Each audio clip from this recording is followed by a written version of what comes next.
Market segmentation and targeting. How to stop selling to everyone and start selling to someone. Ask a new founder who their customer is, and you'll usually hear the same answer. Everyone. Everyone needs this. But here's the problem. A product for everyone is a product for no one. When you try to speak to everybody, your message gets so general that nobody feels it's for them. Meanwhile, the brands you love feel like they were made just for you. And that's not an accident. It's the result of a deliberate two-step process called segmentation and targeting. Companies like Nike, Apple, and Netflix spend millions on it. But the logic behind it is simple enough to sketch on a napkin. Let's break it down. Step 1. Slice the market. Segmentation means cutting one big, messy market into smaller groups of people who actually have something in common. There are 4 classic ways to slice. First, demographics, who they are, age, income, occupation, life stage. A university student and a retiree might want the same product for completely different reasons. Second, geography, where they are, country, city, or regional, even climate. Selling air conditioning in Darwin is a different business from selling it in Hobart. Third, psychographics, how they think. Values, lifestyle, what they aspire to. This is why 2 people with identical incomes buy completely different cars. One wants status, the other wants to signal they don't care about status. And fourth, behavior, what they actually do. How often they buy, how loyal they are, what job they're hiring your product to do. Here's the key insight. Behavior is usually the most powerful lens, because what people do predicts what they'll buy far better than who they are. Gyms know this.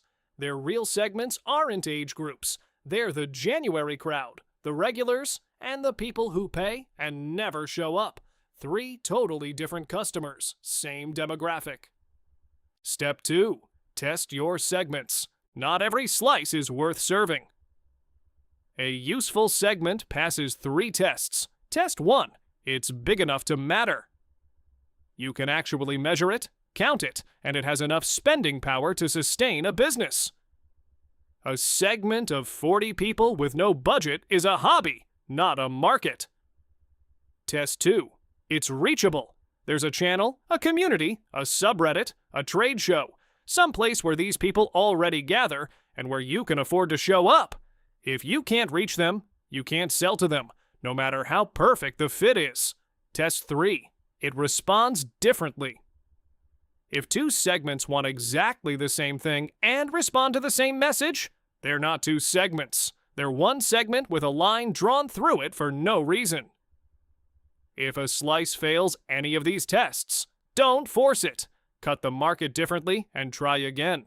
Step 3. Pick your target. Now, you score each surviving segment on 4 things. Size. How big is it today?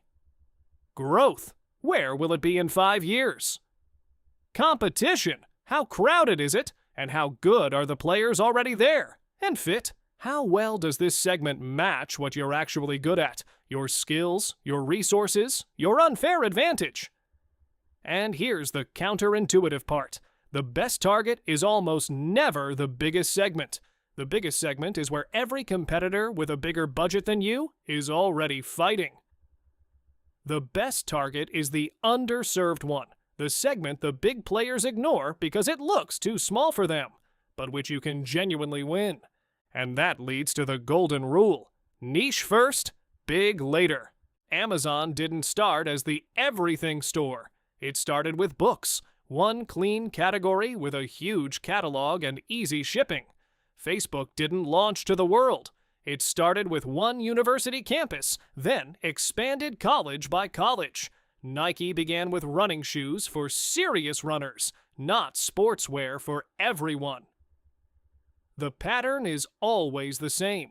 Owning a small market completely beats being invisible in a big one, because a one niche gives you 3 things: cash flow, reputation, and a loyal base to expand from. Aim small first. It's literally how you get big. So let's recap the whole framework. 1. Slice the market 4 ways: who they are, where they are, how they think, and what they do. 2. Test every segment, big enough, reachable, and responds differently. 3. Score your targets on size, growth, competition, and fit. 4. Don't chase the biggest segment, chase the winnable one. And 5. Go niche first, big later, just like Amazon, Facebook, and Nike did. So here's my question for you. Who is your product actually for? Be specific in the comments, and no saying everyone. If this helped, subscribe. One business concept, decoded every week. Next up, positioning. How to make your target segment choose you over everyone else.